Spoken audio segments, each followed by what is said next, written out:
Dying Light 2 just got a brand new update that added tower raids to the game, offering a brand new side activity that can get you lots of powerful loot. Although this feature is still in beta, which means there are some flaws. First of all, make sure to get the post-Apple bundle that is currently completely free, and the volatile charm that you can get from the Techland GG website. As soon as you join the game, Jay will give you a new quest that introduces tower raids. For now, there are no elite missions available for tower raids, but that's because new content will be added to this update during the next 2 weeks. But let's talk about the tower raids themselves. Every raid starts at the first level of the tower. Here you can get some low-level guns and ammo. What's interesting is that these are the only firearms you can disassemble for scrap. Skipping all the zombies, you can get to an elevator that will send you on a random floor of the tower. In total, you'll have to complete 3 floors and the final 4th level, which is located on the roof of the tower, to claim powerful rewards. Every floor except the second one, a special modifier is applied that makes the level harder or easier. But let's talk about the floor variants for now. The elevator can arrive on any floor from floor 2 all the way up to floor 22, although 22 appears to be the last floor before the final battle, so you'll see this near the end. Despite what you might think, the floor numbers aren't related to the floor type. For example, you can get the same floor number in numerous runs, but their layout will be different. For now, there is a total of 12 different floor variations. New ones will be added next week. Unfortunately, I will not show you all the floor variations because it will take too long and some floors seem to be more prominent than others.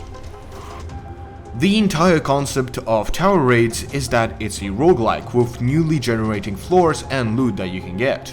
The main idea is pretty simple: proceed to new rooms, while simultaneously killing enemies and getting loot to eventually get to a new level and thus to the very top. But there is always something preventing you from progressing further. Sometimes you will have to find keycards to unlock doors. These keycards can be either lying on the ground in an office filled with biters or dropped by a powerful infected. Those infected include various elemental goons, demolishers, like if you get the reference to Dying Light, or even volatile tyrants. Another way the game hinders your progress is by blocking doors with planks that will have to be exploded. In some floor layouts, you will have to go and find explosives in special rooms while constantly being attacked by biters. Another floor variation, which is my least favorite, is when you have to wait for a door to open for 3 minutes, during which you'll be bombarded by lots of annoying infected like spitters, banshees, and of course virals. Speaking of which, there are a lot of virals that spawn. Pretty much anything you do is accompanied by virals spawning. When you're waiting for a door to open, fighting a special infected to get a keycard, or simply progressing through the level, virals will always spawn. Sometimes they are summoned by volatile hives that are blocking the way forward, but in most cases they will be just coming from random vents for no reason. And if the main objective was just to get from one level to another, then you could have simply ignored them. But each floor contains special loot that you can get. For example, when you see certain crafting materials lying on the ground, after picking it up, it will give multiple copies of itself, which makes for a great way of farming rare crafting materials. This is further improved because the spawn rate of something extremely rare like batteries is increased. Furthermore, you can find crates scattered around the level that contain a legendary or exotic rarity level loot. What's interesting is that some of these weapons cannot be obtained by any other means. Here is a hammer weapon that is basically a missile that somehow didn't explode. And although the majority of the weapons were already in the game, you couldn't find them in a specific rarity. For example, here's an exotic hole maker, or those exotic ice claws. And I'm sure there are many more of these special weapon rarity variations that I still haven't found. What's interesting is that the crates containing these weapons aren't found so easily. For example, here I have to climb in a vent to get the loot. Once you get to the end of a specific level, you can get a total of 4 military medkits and refill your ammo before going for the next level. You can also get access to your stash to leave some of the weapons you have already acquired. Once you complete 3 levels, you will be sent on the top floor of the tower. This floor contains a military airdrop that hasn't been looted yet. Now, once you try and open it, the loot will close and start to make noise. This means that for the next 5 minutes, you will have to fight off hordes of infected while simultaneously defending the military airdrop.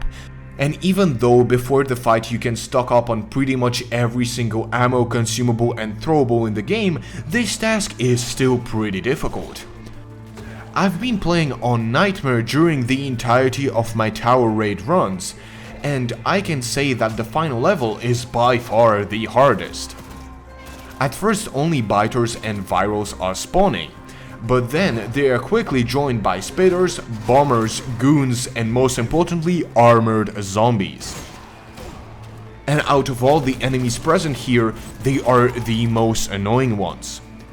As you already guessed, they have full protection against melee hits, which makes them really hard to kill.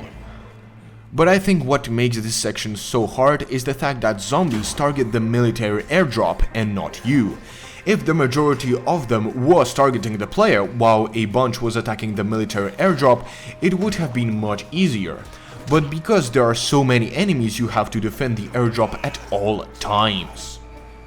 Because if the biters destroy the crate, all the loot will be gone, and believe me, you want that loot.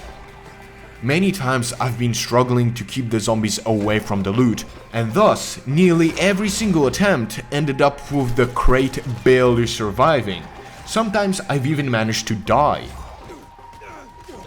The loot you get from the airdrop is an exotic weapon and a lot of crafting materials. In addition to these rewards, you also get 1000 reputation points and a lot of tokens that you can then use to buy newly added weapons from Jay. And of course there's the weekly bonus that gives you a crate that can also contain an exotic weapon. Also, one thing I forgot to mention is that when you have already looted the airdrop and while you go to the elevator to exit the location, an enormous amount of virals start to spawn. This can be extremely problematic if you're doing this for the first time and you have no lives left, because you will most likely die and thus not get the 1000 reputation points reward. Now, before I talk about the new items Jay can offer you, I want to explain why the final stage was so difficult, and it was mostly due to the new modifiers that were added. As I previously said, every single time you enter the first, third or final stage of the tower, a random modifier is applied. This modifier can be either positive or negative. Here's a list of all the positive modifiers you can get, and here's a list of all the debuffs that can be applied. Right now there's a total of 20 different effects, with 10 more that will be added next week. Of course, I couldn't test out all 20 different effects, but from what I've seen, some of them are quite brutal. One thing you need to understand is that the majority of modifiers have a mirrored effect. For example, the crescendo modifier makes it so for every battle you kill, your damage increases. And the decrescendo modifier makes it so for every enemy you kill, your damage decreases. And although the debuff I've just used as an example isn't that bad, some of them can ruin your entire run. For example, this modifier makes it so zombies take nearly no damage from slashing weapons. Spoiler, I do not have any good blunt weapons in my inventory. Other curses, while sounding bad, actually are almost harmless. For example, Elemental Asylum makes it so enemies can apply elemental damage when attacking you. This sounds really powerful, but it happens so rarely you have the time to actually forget about this modifier completely. Overall, these modifiers can make a level extremely easy or, on the other hand, almost impossible to complete if you don't have the right tools to do it. Now, I have quite a few ideas related to this new activity and how to make it better and more enjoyable. But I will make a separate video on my opinion on this update when we get all the content that was announced. Speaking of opinion, the Tower Raid update is an open beta.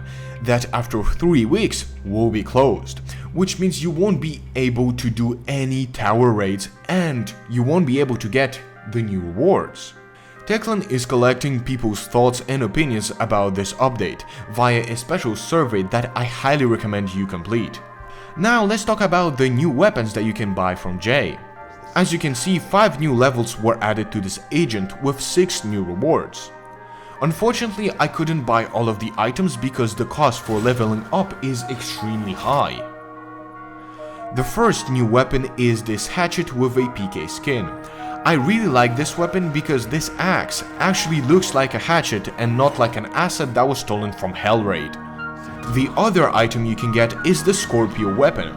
If you remember, you could get it by completing weekly bounties during the 2nd anniversary update. I've already discussed this weapon in great detail in that video, but the main idea is that it's a hammer that can be transformed into a harpoon launcher. The third item is a shock knife that when thrown at enemies applies the shock effect. The next weapon is a simple reskin of a shotgun that for some reason deals less damage than its golden variant. And the last 2 weapons I couldn't get, which is very unfortunate because they look the coolest out of the bunch. The last feature I'll talk about affected the overall economy of the game. Now certain crafting recipes require less items. For example, to make a saw blade, you will need much less scrap. Instead, it uses infected trophies. And now, if you're playing on hard or nightmare difficulty, some weapons that you'll sell won't cost 1 coin, although at this point everybody knows that if you need to sell something, switch to easy difficulty so you can make as much money as possible. So that was all, thank you everyone for watching, remember to like and subscribe, and I'll see you next week.